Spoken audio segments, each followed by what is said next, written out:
Bonjour à tous et bienvenue sur Petits Essais entre amis. Bonjour Edouard. Bonjour Geoffroy. Comme nous l'avions annoncé, Bernard est en Corse en ce moment, et donc c'est toi qui prends un petit peu sa place. Et donc tu vas nous présenter ta propre voiture, parce que tu viens de changer. Oui, tout à fait. Je viens de changer et donc j'ai choisi un Hyundai Tucson. Ouais. Donc tu as fait une petite étude de marché et tu vas nous dire au cours de l'essai quelles sont les raisons pour lesquelles tu as fait ce choix. Oui, tout à fait. Et donc Geoffroy, j'ai vu que tu avais sorti une nouvelle e-zine.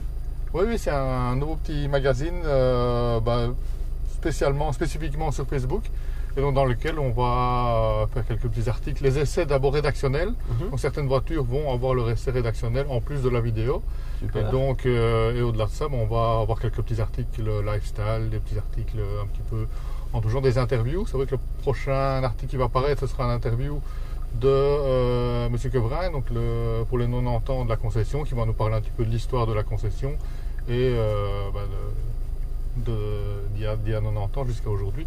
Donc ça, c'est un petit peu un article qui va être paru ce week-end. Donc on va essayer d'amener un petit peu de contenu un peu différent de ce les personnes qui nous suivent ont l'habitude de voir dans nos essais, dans les petits essais entre amis. On verra si ça aura du succès. Donc, par rapport à ça, je vais vous mettre le lien dans la vidéo vers la page. Donc n'hésitez pas à vous abonner, et donc pour recevoir les notifications des nouveaux articles. Super. Et toi non plus, n'oublie pas n'hésite pas à t'abonner. Hein. Je vais m'abonner, c'est promis, je ferai ça ce soir. Et donc tu peux peut-être me rappeler le nom? Oui, donc c'est Belgian Gentleman Drivers. Ok, super. Donc venez nombreux, rejoignez-nous. Et donc de nous, on va essayer ce Hyundai Tucson alors. Ouais, impeccable, c'est parti. Allons-y.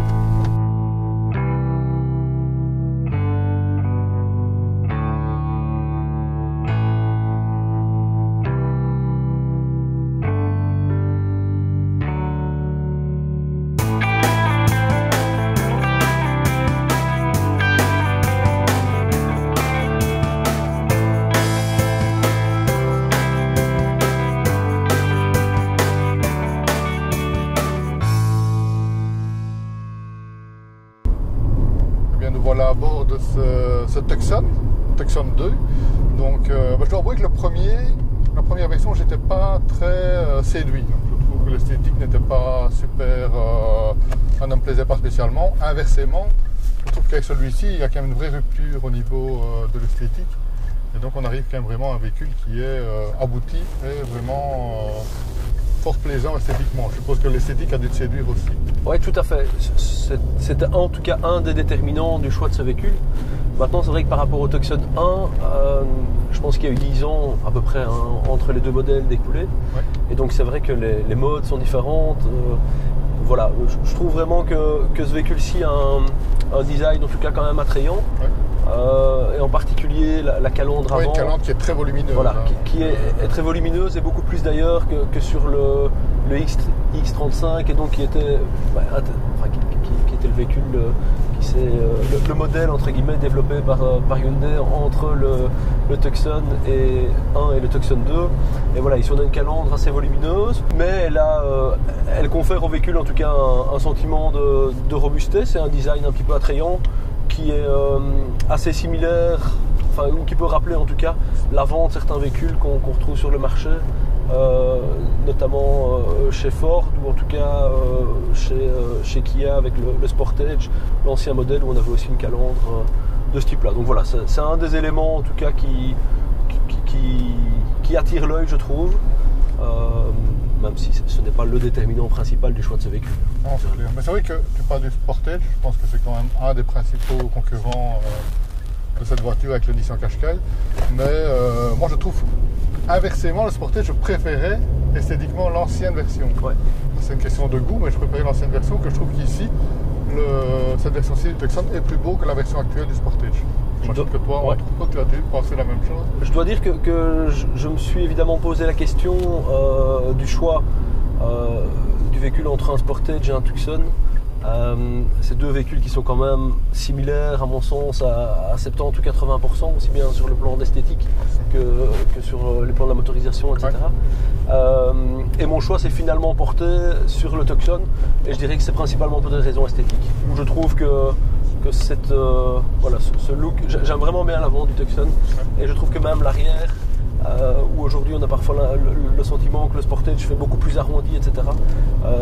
Je trouve que l'arrière du Tucson a une ligne un petit peu plus dynamique et c'est quelque chose qui va séduire. Le Qashqai, lui, est plutôt vieillissant parce qu'il arrive en fin de vie, donc on attendra d'avoir le nouveau modèle pour pouvoir faire un vrai comparatif esthétique. Donc au niveau du volume, c'est vrai que c'est un des plus volumineux, tant au niveau des dimensions extérieures que du coffre. C'est un des plus volumineux de cette catégorie. Oui, tout à fait. Donc c'est vrai qu'on reste quand même sur un SUV compact. Ouais. Maintenant, on a un habitacle qui est vraiment, je trouve, très confortable, aussi bien devant que derrière. On a de la place pour 3 adultes à l'aise. On a vu tu te vois sur la place arrière, il y a de l'espace pour les jambes, il y a de l'espace autour. Oui, voilà, avec un recul qui est clairement suffisant. À mon sens, on a un habitacle aéré. Donc ça, c'est vraiment très confortable. Je trouve qu'un des reproches qu'on pourrait lui faire, c'est que le coffre, même si c'est un des plus volumineux de la catégorie, le coffre reste à ses propres limites, entre guillemets. Donc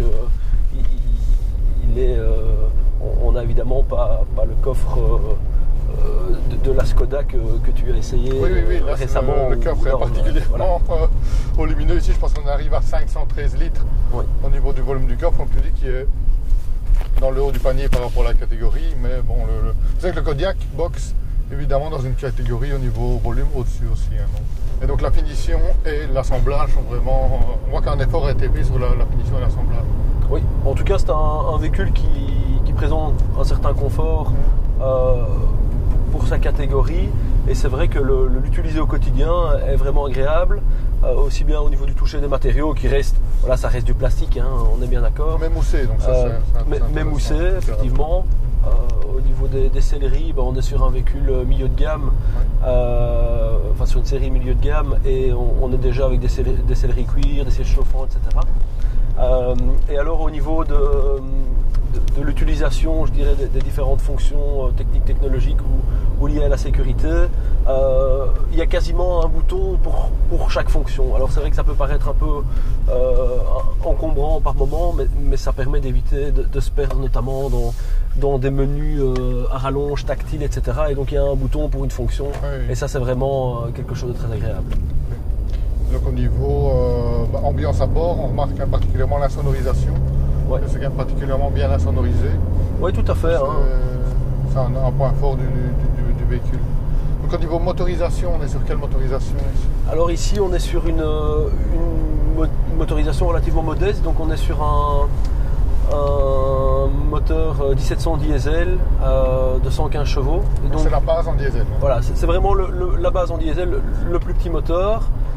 Est-ce que cette puissance, cette motorisation sont suffisantes? Parce qu'au niveau du poids, c'est vrai qu'on remarque que c'est quand même un véhicule qui pèse quand même un certain poids, puisque je pense qu'on atteint les 1700, pour cette version-ci, on doit autour de 1700 kg, 1800 pour les versions avec les moteurs, les plus gros moteurs arrivent aux 1800 kg, qui est quand même pas négligeable. Donc est-ce que par rapport à ce poids-là, le moteur te semble suffisant? Je pense que le moteur est suffisant, mais... Très franchement, j'ai rarement conduit chargé avec des bagages et 5 passagers. En étant à 2 dedans, le moteur est clairement suffisant, mais ça reste une voiture qui procure évidemment du plaisir à la conduite, mais celui qui voudra vraiment se faire plaisir devra partir sur une motorisation un petit peu supérieure, c'est certain. Donc il inaugure une nouvelle plateforme qui est beaucoup plus rigide que la plateforme précédente. Donc par rapport à ça, la tenue de route, donc dans les virages et autres, est-ce que ça correspond à tes attentes? Oui, tout à fait. C'est un véhicule que j'ai reçu entre guillemets au printemps, donc j'ai pas eu l'occasion de l'essayer en hiver dans des conditions parfois un peu plus extrêmes. Mais la tenue de route en tout cas répond à mes attentes et à une utilisation quotidienne sans difficulté. Ici on est sur une version 2 roues motrices. Oui, tout à fait. Elle existe en 4, mais c'est sur le plus gros moteur alors? Je pense que c'est exclusivement sur le plus gros moteur. En tout cas, le 1700 n'existe pas en 4 roues motrices. Au niveau de la transmission, donc c'est une boîte manuelle. Oui. Elle existe en automatique, j'imagine? Oui, tout à fait. Elle existe en automatique. Donc, elle est ici en manuel 6 rapports. Sauf erreur de ma part, l'automatique doit être en 5 rapports. Et là, par contre, je crois, sous vérification, mais je crois que l'automatique existe dans pratiquement... dans différentes motorisations en tout cas. Oui. Au niveau des options, là c'est simple. Il y a un pack d'options et on a quasiment tout. Oui, tout à fait. Donc on est effectivement ici sur un véhicule qui est de milieu de gamme ou de milieu de série. Et il y a un pack d'options, un pack global, qui reprend finalement aussi bien sur le plan du confort que de la sécurité tout un panel de fonctionnalités. Donc dans le pack et sur cette version-ci, on a la sellerie cuir avec des sièges chauffants à l'avant et à l'arrière, une climatisation automatique bizone. On retrouve également un système de maintien de voie. Ouais. Donc naturellement il faut des repères sur la route, mais qui peut quand même assurer aussi un certain confort quand on est par exemple sur l'autoroute. Si celui qui doit éternuer pourra se permettre de lâcher son volant en quelques secondes. On a les caméras de recul arrière avec capteur de recul arrière et capteur avant. Au niveau technologique, il y a un GPS, il est complet. Voilà, GPS complet avec les mises à jour, je crois que c'est un TomTom, et les mises à jour pendant 5 ou 7 ans. Il y a le Bluetooth. Il y a naturellement le Bluetooth. On peut évidemment projeter des vidéos quand on ne produit pas sur l'écran. L'écran est de bonne taille, c'est un écran tactile ou... Oui, c'est un écran tactile qui doit faire à mon sens 8 pouces, je pense. Et donc dès qu'on n'est pas sur la version complètement basique, on se retrouve avec un écran qui fait 8 pouces avec le GPS intégré. Au niveau de la consommation, est-ce que tu peux nous dire? Alors, j'ai roulé essentiellement en urbain pour l'instant. Et en urbain, je tourne quand même aux alentours de 8 litres. Mais c'est vrai que je fais parfois des tout petits trajets de 4-5 km ou voire moins. Et j'ai encore eu assez peu l'occasion de tester la consommation sur l'autoroute. Je pense que le constructeur annonce une consommation mixte entre 5 et 6 litres. Ça me paraît très franchement particulièrement faible. Par rapport à ta consommation, on peut se dire qu'en mix, 7 litres, ça pourrait sembler quelque chose de raisonnable. Voilà, peut-être un petit peu moins. Et puis tout dépend évidemment du mode de conduite. Mais en tout cas, je ne m'attends certainement pas à descendre en dessous de 6 litres et demi, ça c'est certain. Ouais. Donc un des points forts du véhicule, c'est quand même son prix. Je pense que le prix de base, il démarre à 24 499 €. Et pour la version ultime, c'est-à-dire la plus équipée avec le plus gros moteur, on est à 42 049 €. Donc qui est limite en dessous de certains concurrents germaniques, où les tarifs vont osciller pour les versions de base vers ces prix-là. Oui, tout à fait. Et sans devoir prendre, comme on l'a évoqué, sans devoir prendre une version complète, on a déjà un équipement assez rapidement. On a déjà un équipement dans la gamme qui est très complet, sans devoir aller dans la tarification maximale. Et ça c'est vrai que c'est quand même une force en général, je pense, notamment des véhicules asiatiques, et très certainement de ce véhicule-ci. Le tout en ayant une garantie de 5 ans, avec un kilométrage illimité, et c'est aussi quelque chose de précieux que tous les constructeurs n'offrent pas aujourd'hui, ou alors qu'on peut retrouver en option chez certains. Surtout le kilométrage limité aussi. Chez Kia, je pense que s'ils font 7 ans, mais avec une limitation de kilomètres. Oui, tout à fait. À 150 000, ici, on est sur 5 ans, sans limitation. Et donc, celui qui roule, le calcul sera vite fait, hein, celui qui roule plus de 30 000 km par an sera gagnant à avoir une garantie de 5 ans et un kilométrage limité. Edouard, merci pour ton témoignage. Avec plaisir. Merci d'avoir remplacé Bernard au pied levé. Par rapport à ça, vous êtes de plus en plus nombreux à nous suivre au niveau de la chaîne, on vous en remercie. Et donc n'oubliez pas, pour ceux qui ne l'ont pas encore fait, de vous abonner. Donc quand vous êtes sur notre chaîne, il y a un bouton s'abonner, c'est assez simple. Et n'oubliez pas non plus pour les abonnés, à côté il y a une petite cloche. Je ne sais pas si tu l'as déjà remarqué ou pas. Et donc cette petite cloche permet de choisir les notifications. C'est-à-dire que par défaut, vous n'aurez des notifications que sur certaines vidéos. Et si vous pouvez choisir d'avoir une notification dès qu'une vidéo sort. Donc pour ceux qui sont intéressés de suivre et d'être avertis dès qu'une vidéo sort, ça peut être intéressant de cliquer sur cette petite cloche. Sinon, comme d'habitude, vous aimez nos vidéos, n'hésitez pas à les liker, les partager, c'est toujours un plaisir. Et de commenter aussi, c'est toujours un plaisir de lire vos commentaires, qui sont toujours fort sympathiques. Merci Geoffroy, merci beaucoup et à bientôt. À la prochaine. Merci. Au revoir. Salut tout le monde. Merci.